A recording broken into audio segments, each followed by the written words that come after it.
इस समय जो माहौल देख रहे हैं, जी। सरकार शिक्षकों की जो नियुक्ति कर रही है, भगवान जाने पब्लिक सर्विस कमीशन में वास्तव में योग्यता की पहचान होती है या नहीं, क्योंकि एक शिक्षक से मुलाकात हुई है। 5 शिक्षक हमारे यहाँ, हमारा चचेरा भाई है, उनके मकान में रहते हैं, जिसमें एक शिक्षिका है। उससे मैंने साधारण सा प्रश्न किया था, लेकिन उसने उत्तर नहीं दिया। सर जबकि अभी जो आए हुए हैं सब बीपीएससी करके आए जहाँ हुए हैं। तक प्रश्न है, योग्यता में बहुत गिरावट हो रही है, तक हम लोग जो अनुभव करते हैं। यहाँ पे आए, आपको सम्मानित किया गया, कैसा लग रहा है? बहुत अच्छा लग रहा है। सबसे ज़्यादा है कि ये कला जो है सो तपस्या है, और इस तपस्या में जो है दास पुष्कर सर का बहुत योगदान है। और ख़ास करके हमारे क्षेत्र का जो है तो बच्चे लोगों को इस तरफ जो है सो ला रहे हैं, है ना। इसके लिए बहुत ही जो है सो दास पुष्कर सम्मान के लायक है। बस आप अपने बारे में बताएंगे। मेरा नाम धीरेन्द्र कुमार, ग्राम पोस्ट रामपुर, मधुबनी जिला में। मैं सिक्की कला का जो है इनोवेटर आर्टिस्ट हूँ। मुझे राष्ट्रीय सम्मान मिला वर्ष 2016 का। राष्ट्रीय सम्मान मिल चुका है आपको। सर आज यहाँ पे आए नौजवान को क्या संदेश देंगे? नौजवानों को संदेश देना चाहते हैं कि सबसे पहले जिस नौजवान को जिधर इंटरेस्ट है ना, उसी तरफ जो है सो उसमें खोजें अपना रोजगार। मैं भी अपने गांव में ये सिक्की जिसको कतरा घास कहते हैं, उस घास फूस से जो है सो मैंने शुरुआत किया। आज के क्या नाम हुआ सर आपका? स्थिति में कहें कि जो कहाँ से आते हैं? मैं 7,000 से ऊपर बच्चे को मधुबनी ट्रेनिंग दे झंझारपुर चुका से यहाँ हूँ। आए हैं। मैं पटना तो क्या निफ्ट चीज़ में भी करने आए क्लास यहाँ लेता पे? हूँ। यहाँ उपेंद्र महारथी शिल्प अनुसंधान संस्थान कितने दिन से ये पटना कोर्स? और रचना सिक्की हस्तकला केंद्र का फाउंडर हूँ, जहाँ ढेर सारे बच्चे लोग काम करते हैं और इसको रोजगार के रूप में अपनाए हुए हैं।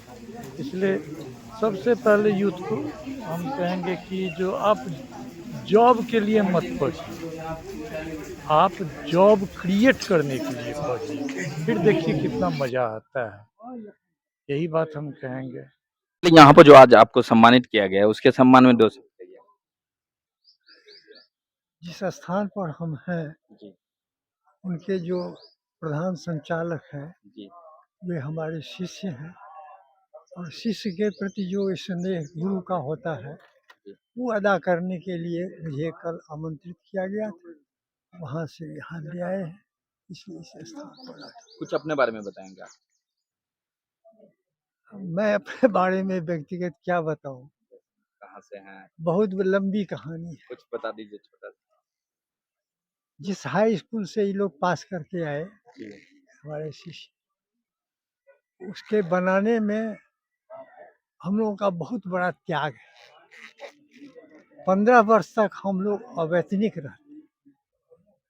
15 वर्ष की सेवा करने के बाद तब 10वां और 11वां का प्रस्वीकृति मिली। उस समय से उसी हाई स्कूल में थे। लालू जी का राज होने के बाद हम लोगों को यहाँ से ट्रांसफ़र कर दिया मधुबनी डिस्ट्रिक्ट अरेर जफरा में। वहाँ 1.5 वर्ष रहे, इसके बाद फिर आए यहीं अस्तुआ में। अस्तुआ में करीब 3 साल अस्तुआ रहे हैं। इसके बाद सरकार का नया कानून बन गया, क्योंकि 80 में संपूर्ण हाई स्कूल बिहार भर के सरकारीकरण हो गया, जिसके चलते फिर हमें पुनः ट्रांसफ़र किया गया। उस समय हम नरार कोठी जयनगर के नज़दीक पहुँचे थे। वहाँ से आए तो पिंडारुस हाई स्कूल में 7 महीना योगदान दिए। उसके बाद सेवा दी। तो आज यहाँ आए तो कैसा लग रहा है? कैसा लग रहा है? प्रेम का, शिक्षा का जो रूप होना चाहिए, झाड़ी में भी शिक्षा का रूप देखते हैं। झाड़ी में रह करके भी विद्यापति महाविद्वान हुए, इसलिए शोभा का समय प्रशंसनीय है। सर क्या लग रहा है जिस हिसाब से एजुकेशन होना चाहिए, पढ़ाई होना चाहिए, क्या आज के सरकारी स्कूल में हो पा रहा है? सभी विद्यालय में ऐसी बात नहीं है, जैसा कि अखबार से समाचार प्राप्त करते हैं, दिखावटी ज़्यादा है और अंतर जो है उसमें खोखलापन हो गया।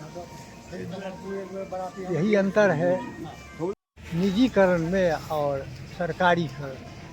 हम लोग जो अनुभव किए, सर इससे पहले आप वहाँ पे पढ़ा चुके हैं, पहले की अपेक्षा और अभी क्या लग रहा है कि सरकार को किस हिसाब से चेंज करना चाहिए, क्या चेंज करना चाहिए? सरकार को चेंज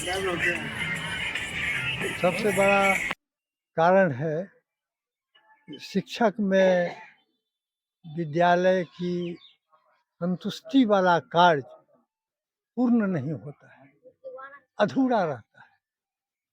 और विद्यालय के जो प्रशासक होते हैं, प्रधान प्रशासक, वे कमज़ोर मालूम पड़ते हैं। पहले प्रधान अध्यापक जो थे वो शिक्षकों पर सवार रहते थे, अब जो है सो उसका विपरीत है। अब शिक्षक ही प्रधान पद पर रहते हैं, यही अंतर देखते हैं। उसको चेंज करना चाहिए सरकार एकदम चेंज करना चाहिए। एक दूसरी बात, इस समय जो माहौल देख रहे हैं, जी। सरकार शिक्षकों की जो नियुक्ति कर रही है, भगवान जाने पब्लिक सर्विस कमीशन में वास्तव में योग्यता की पहचान होती है या नहीं, क्योंकि एक शिक्षक से मुलाकात हुई है, 5 शिक्षक हमारे यहाँ, हमारा चचेरा भाई है, उनके मकान में रहते हैं, जिसमें एक शिक्षिका है, उससे मैंने साधारण सा प्रश्न किया था, लेकिन उसने उत्तर नहीं दिया। सर जबकि अभी जो आए हुए हैं सब बीपीएससी करके आए जहाँ हुए हैं। तक प्रश्न है, योग्यता में बहुत गिरावट हो रही है,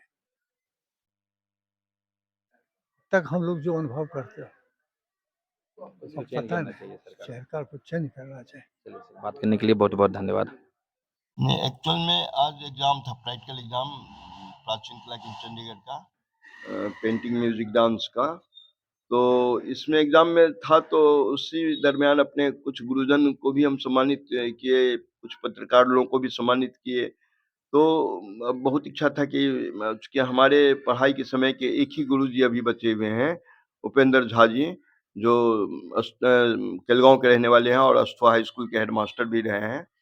तो वही बचे हुए थे, तो हमको इच्छा हुआ कि उनको बुला करके सम्मानित करें, चूँकि अभी जो भी कुछ है, तो गुरुजन का ही आशीर्वाद है और उन्हीं के आशीर्वाद से आज सब कुछ है। तो इस क्षेत्र में ये हम लोग का जो पढ़ाई का क्षेत्र है, ये गुरुमुखी विद्या कही जाती है। ये गुरु परंपरा के द्वारा चलता है। तो इसीलिए इसमें गुरु की बहुत ज़्यादा अहम भूमिका मानी जाती है और गुरु का नाम लेने से भी पहले लोग ऐसे कान छूते हैं, मतलब पेंटिंग में, म्यूज़िक में, डांस में सीधे लोग नाम नहीं लेंगे। नाम लेंगे तो एक्चुअली पहले पद्धति था, गुरु का नाम लेता था तो लोग तो ऐसे करता था, फिर ऐसे हुआ, फिर बाद में ऐसे हुआ। अब जो गप भी कर रहा तो कान पर ऐसे हाथ रख कर के बात करेगा, मतलब गुरु के बारे में। तो गुरु में ऐसे ही नाम लेने से इसमें वो होता है, तो लोग गुरु का नाम लेने से पहले कान छूता है। तो ये सब था, लेकिन ये अब सिमट करके देखते हैं, केवल बनारस, यूपी में ही है बनारस में। अपने यहाँ ये सब कोई नहीं, किसी से आप नाम भी पूछेंगे सीधे नाम बतलाएगा गुरु का। तो ये सब चीज़ें हैं, तो इसीलिए हम बीच-बीच में कुछ-कुछ ऐसा कुछ करते रहते हैं कि स्टूडेंट को प्रभाव पड़े। नहीं, गुरु से इस लाइन के जो गुरु होते हैं, वो गुरुमुखी विद्या है।